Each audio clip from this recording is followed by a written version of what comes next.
into the sea,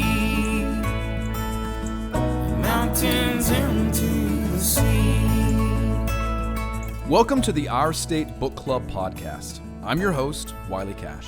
In this episode, we talk with Charles Frazier about his latest novel, The Trackers, and we dig into his writing process.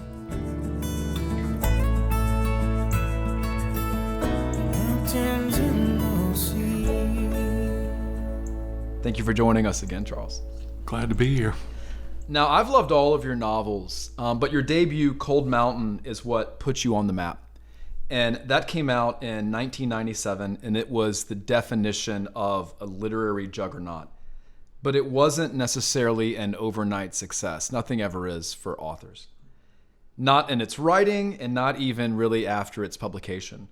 Can you talk about the journey of Cold Mountain from writing to publishing, and this snowball that began with an idea and then became what it became? Yeah, I'd been working on a novel. I was teaching at NC State, and I started working on this novel, and it was I probably have about 75 pages of it, but it was this guy whose life is just a mess, and his wife has left him, and he's just looking for a direction in life and can't find it.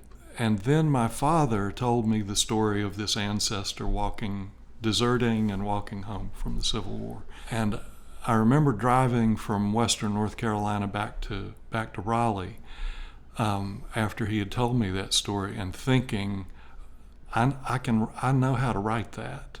I can write about walking. I can make up adventures along the way. It's like somebody handed me an outline, and I thought I can fill in those spaces.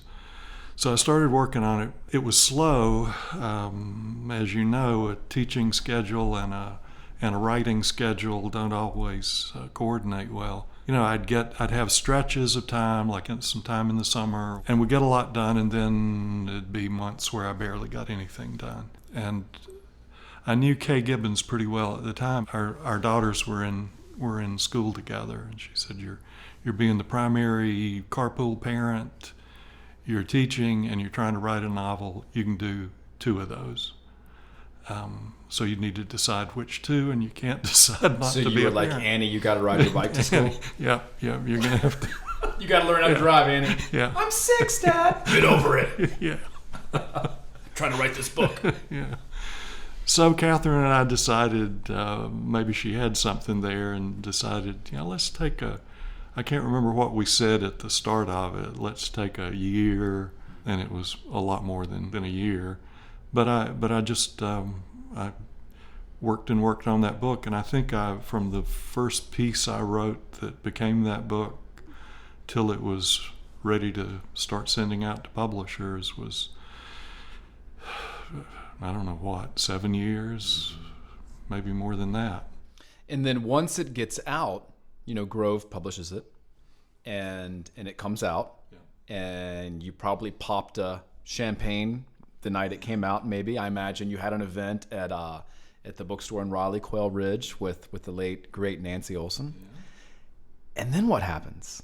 You just wait, and then you slowly start getting reports from the book reps? I mean, it wasn't real slow, but it was. I remember a phone call. The book had been out maybe 2 weeks, and the business guy from Grove called and said, "I'm going to read you some numbers, and they're not going to sound like anything to you, but I'm very interested in them." And he went through like a little bookstore in New Hampshire. He said they ordered 3 copies, they sold them the first week, and they've ordered 9 copies. He did that, bookstore by bookstore in different regions of the country. And it all sounded like 3 books here, 4 books there. I got to get back in that carpool, get that adjunct job back. Yeah.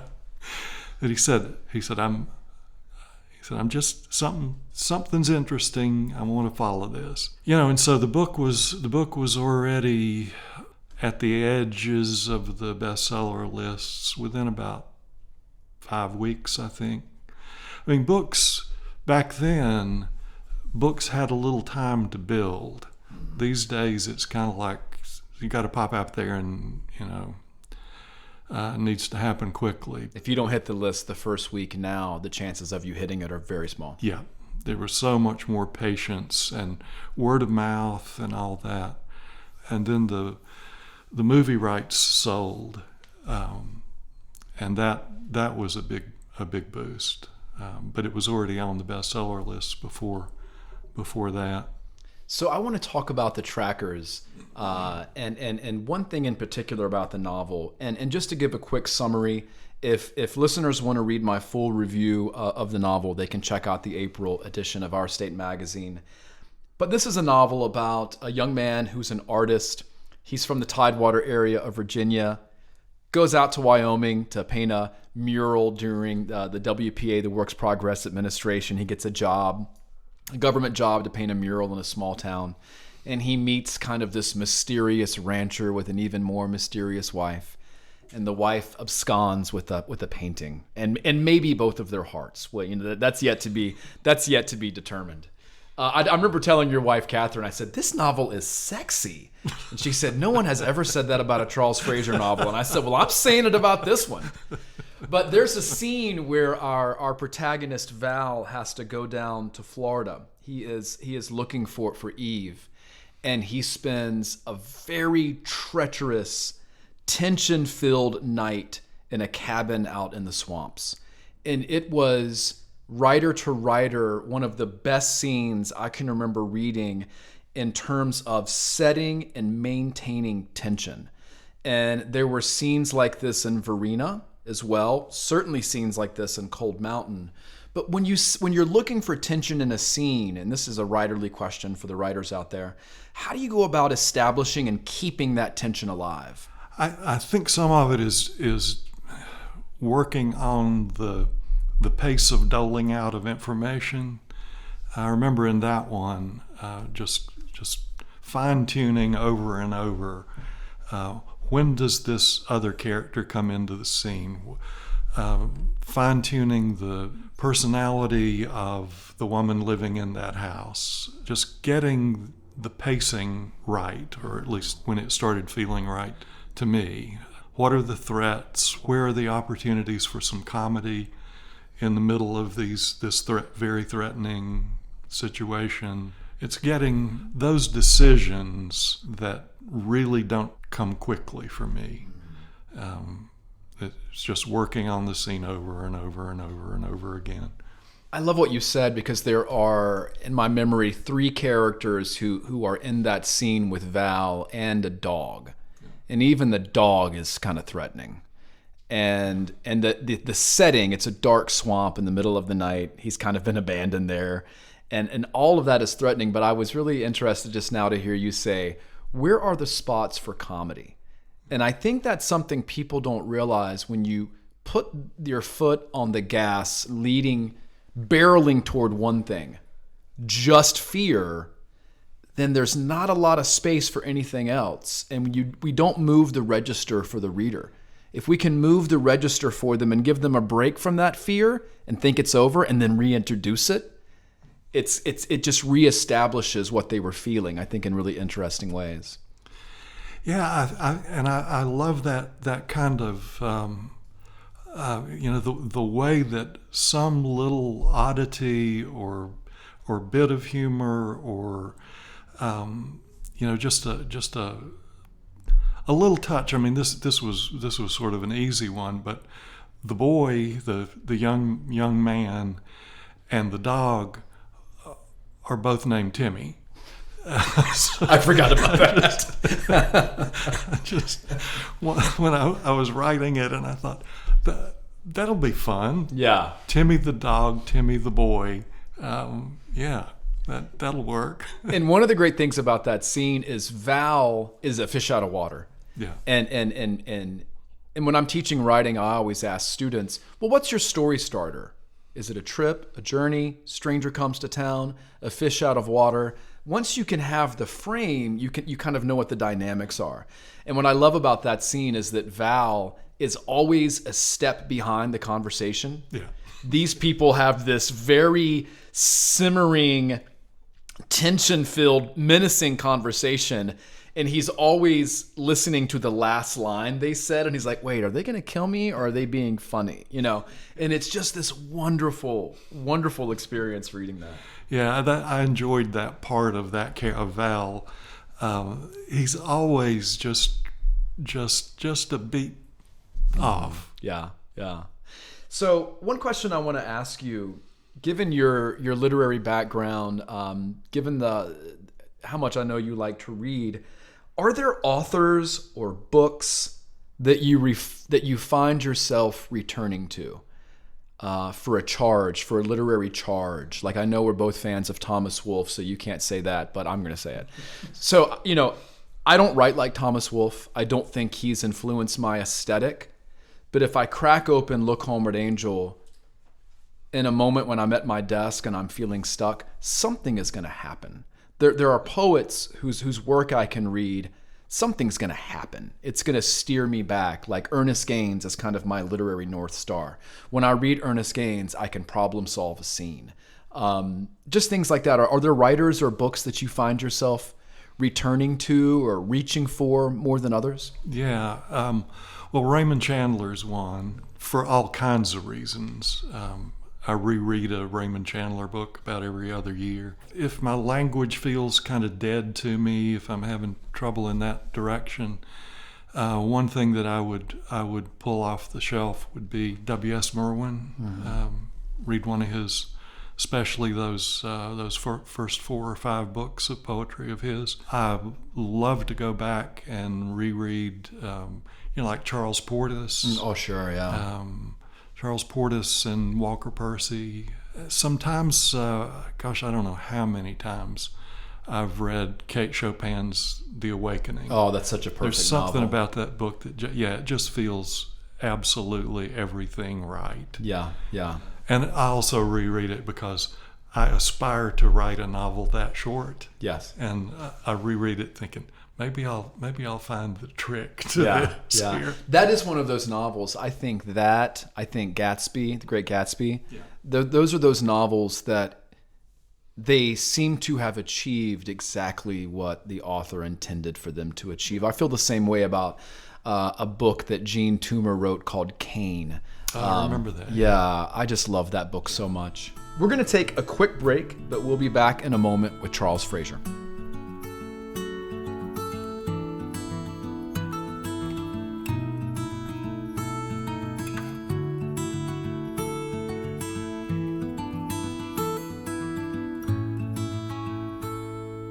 Spring is always a great time for new books.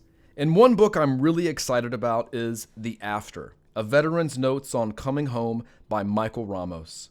In 24 gorgeous, heart-rending, and provocative essays, Ramos, a veteran who enlisted in the Navy 13 days before 9/11 and who would later see combat in Iraq, discusses not only the toll of war, but also the toll of returning home. Michael Ramos's new book is brutal, beautiful, and important, especially for veterans and for those who love them. Find The After, A Veteran's Notes on Coming Home now wherever books are sold.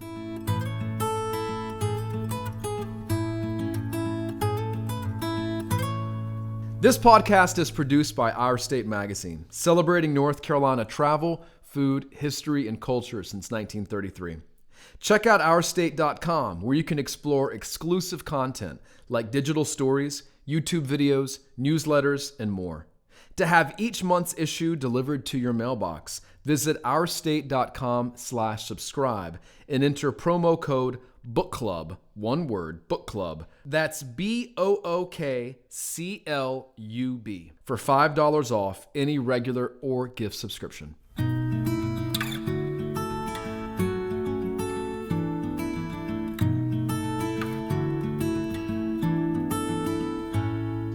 Charles, in the last episode, we talked a little bit about the fortitude it takes to stick with a book over the years it takes to write one.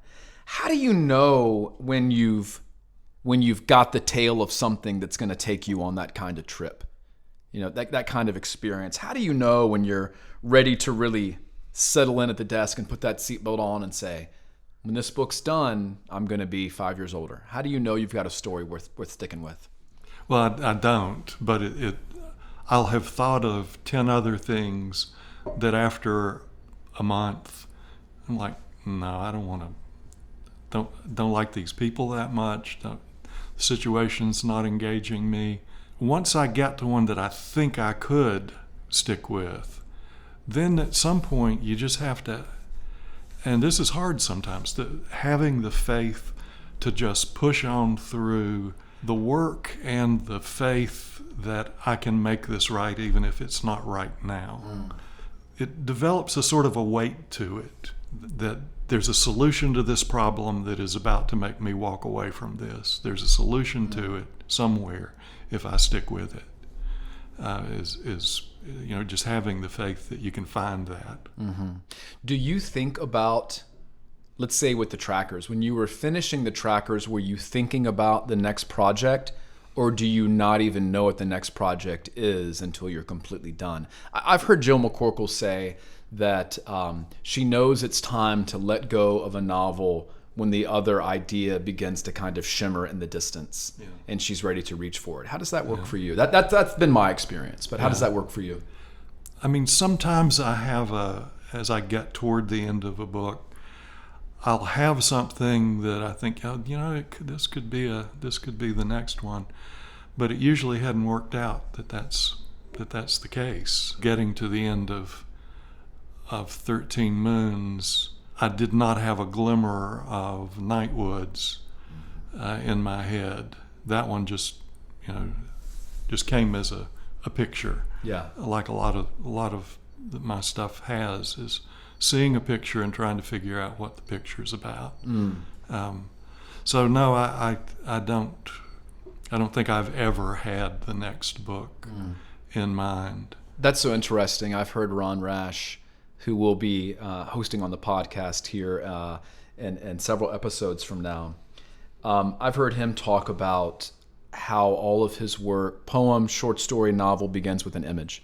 It's an image that he really can't shake, that he wants to explore, that he feels. I know the trackers began that way. You saw the photograph of the muralist and the couple, the well-dressed couple standing at the muralist, and you just said, who are these people? Yeah. That's really, really interesting. So, we're talking about images, we're talking about pictures. All of your novels, I guess Nightwoods is the most contemporary, but even that was written at a particular time. I mean, I tell my students that historical fiction is anything that is not written right now. Right? We got to know the history of the time in which we're writing. So all realistic writing requires some element of research. But you've had to do a lot of research, from Cold Mountain to 13 Moons to Verena to the Trackers. What are you looking for when you research? Do you just go into the archives and think, today something interesting is going to unveil itself? And are there moments when you feel like you have discovered something that changed the course of a story or a character or an experience? You commit to a time, and the times I've committed to have been times of particular turmoil. And then it's what are the things I don't know about that time? Because I'm not a historian, but like with the Depression era, just getting a timeline of that in my head, I didn't. My timeline of the Depression was totally wrong. I really had no sense of how long it lasted, the kind of pattern of things get better, things get a little bit better, things are looking better, and all of a sudden, bam, they go down again. To get the history that I'm interested in my head, and figuring out how it can help me shape the book is what I'm always looking for. I was never a Civil War scholar in any way, not real interested in the Civil War, still not real interested in the Civil War. But I was interested in people caught up in that situation. Is there anything that you've discovered during your research where it was a eureka moment or an awakening, or a moment where you think, oh, dang, this book's not what I thought it was going to be because that didn't happen, or this is taking me in a different direction, or... I mean, with Verena, a lot of that book, a lot of the relationship of the history to the writing of it for me was learning more about her. Such a fascinating character in that book. And realizing there's going to be very little of this book that takes place during the Civil War. Yeah. This is an interesting woman who married the wrong guy, for one thing. Just a life that should have been better than it was. And bigger than it was. Bigger than it was, yeah. And trying to understand kind of the being on the wrong side of history for somebody who could have ended up not on the wrong side. Yeah. Her life, her whole life, once I began to read about her and began to do some preliminary writing, then the book changed. It was really just going to be a flight book. I was really interested in her leaving Richmond and trying to escape to Cuba. Yeah. And that ends up not being a very big part of the book. Sure. Yeah. I was more interested in her life in New York City when she was older than I was in the Civil War element of it. I loved that book, and I don't know what I mean when I say this, but that is a novel that really guided me in the process of reading it. It's a novel that kind of instructed me in the process of reading it, down to like turning the page. That sounds so ridiculous, but it felt like you were really in control, and I'm aware of that because I'm a writer, and maybe someone who's not reading a book like a writer is not as aware of that. But I was really aware of being moved through the narrative, almost like I was working a Rubik's Cube or something, and somebody was saying, click this here. Oh, okay, I see where this is. It was just such a wonderful experience reading that book. So we're going to close out this episode, Charles, with a few more rapid fire North Carolina questions. But these are all just literary questions. No questions about barbecue or sports or anything like that. What is your favorite piece of North Carolina literature? Oh my gosh. Now that one's going to be hard to do as a lightning round. Probably just the first one to come into my head is Wolfe's Of Time in the River. Oh, wow. I like it much better than Look Homeward. What do you like about it? What do you like better about it? I like that sense of a young man leaving home and that element. And that's more in tune with the things that you've written as well. Those kind of travel narratives, those journey of self narratives. So here's the last question. 3 North Carolina writers, dead or alive, you'd like to invite to dinner. I would always put Reynolds Price on that list because he was just so wonderful to me when I first became a known writer. He was, like go over and have coffee at his house after I dropped Danny off at school, and I'd bring the croissants and he'd make the coffee. And it's so funny you mentioned Reynolds Price. Because for what he was for you, you've been for me. You've been way nicer to me than you should have been.